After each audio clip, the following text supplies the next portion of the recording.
Hi there, and thanks for tuning in again to the audio version of this week's dispatch from the Valley of the Stars from Off-Grid and Ignorant in Portugal.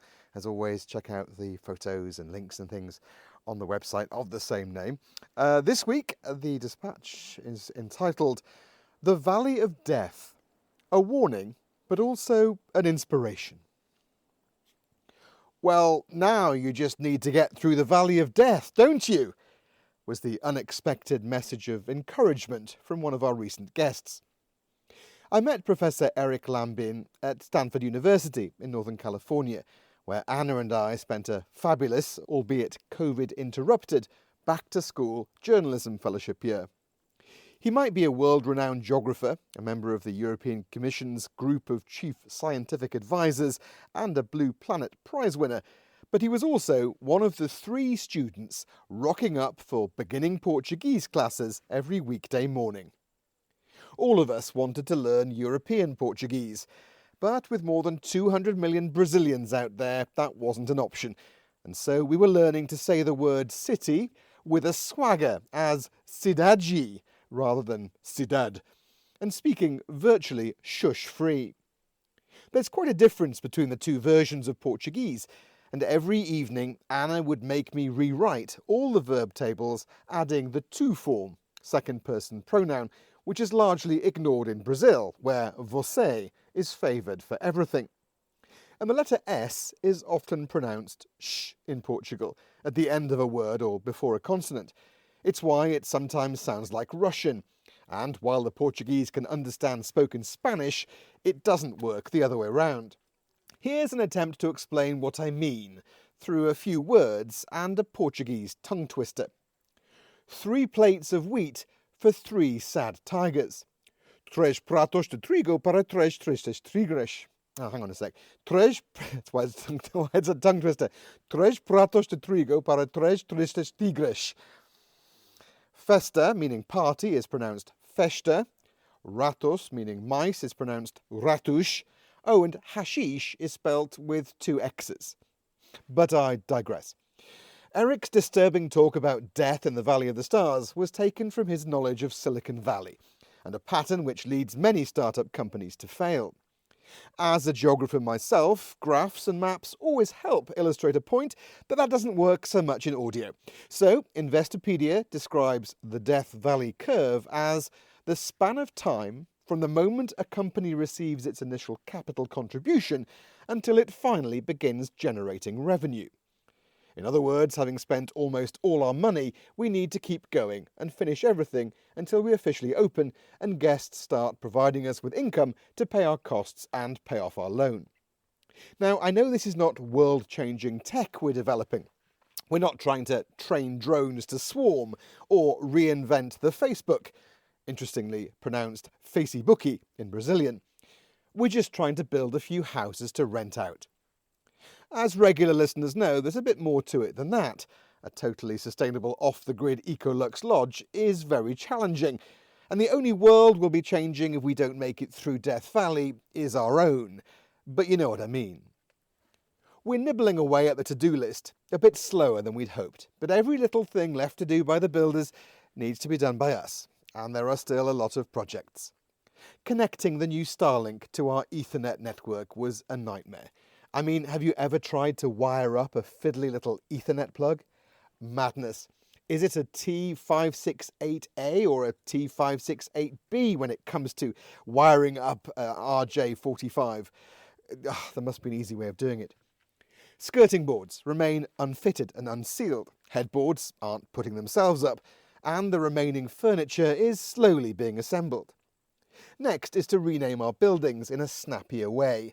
For 2 years, we've been using the arbitrarily labelled names from the architectural project, E, F and G.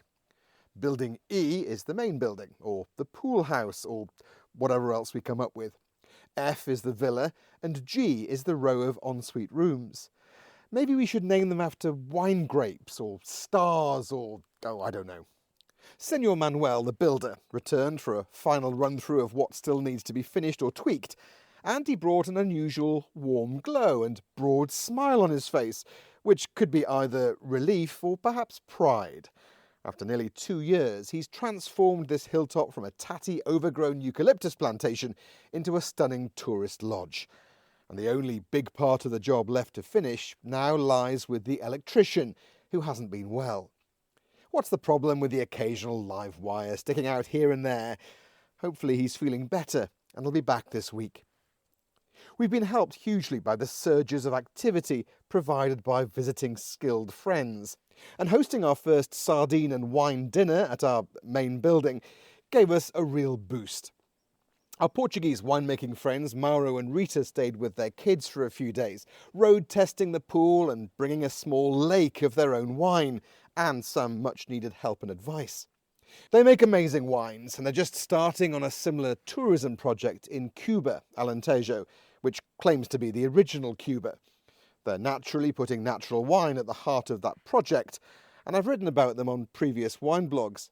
It's in the Vidigueira region, famous for Alentejo white wines, and Talia, or amphora wine, made the way the Romans made it.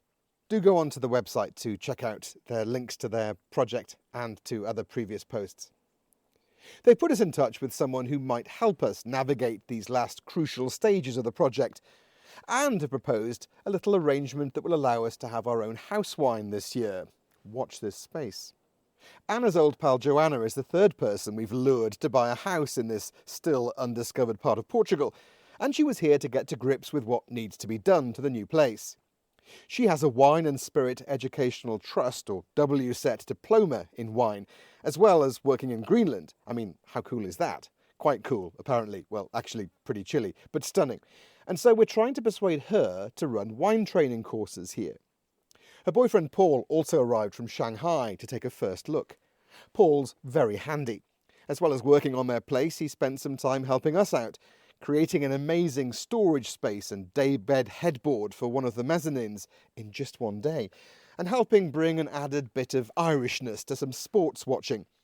He could have been slightly more sensitive during the final of the Euros, but he did put in some hanging lights above the bar while Ireland beat South Africa in the rugby. And he stepped in with a drill when the new braai inexplicably needed installing. It was chaos in the kitchen as Mauro and I tried to fit the taps and U-bend before people arrived, ultimately unsuccessfully, and it took an age for the coals to fire up. But with a pink sky of a sunset over the valley, a mountain of sardines sizzling on the table, and with Mauro and Swiss winemaker friend Niels's wine flowing, we began to realise that we really have created something special. This was just the first of many fun-filled alfresco evenings of wine and stories, ending under a dark sky crammed with stars and the Milky Way flowing across the valley. It was a great reminder of that first night here when we decided on the name, Val das Estrelas, or Valley of the Stars.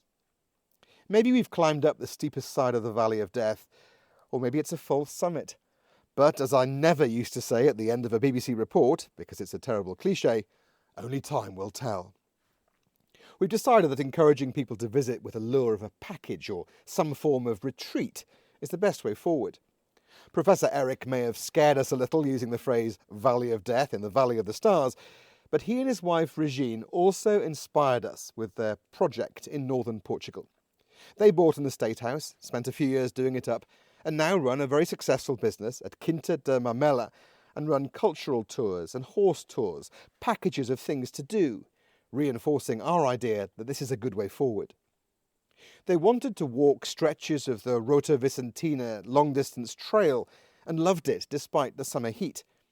Rather than walking to a new guest house each day, they used our place as a base and balanced time on the cliff tops and the beaches with our pool and the serenity of our countryside. This could easily be a 5-day package, they agreed. So there's the first idea, walking. Then there's the wine, and perhaps a painting retreat, and something involving exploring Europe's last wild coast.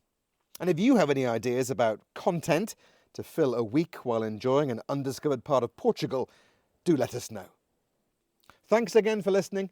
Do send us a note of encouragement or request to come and visit, and I'll speak to you next time.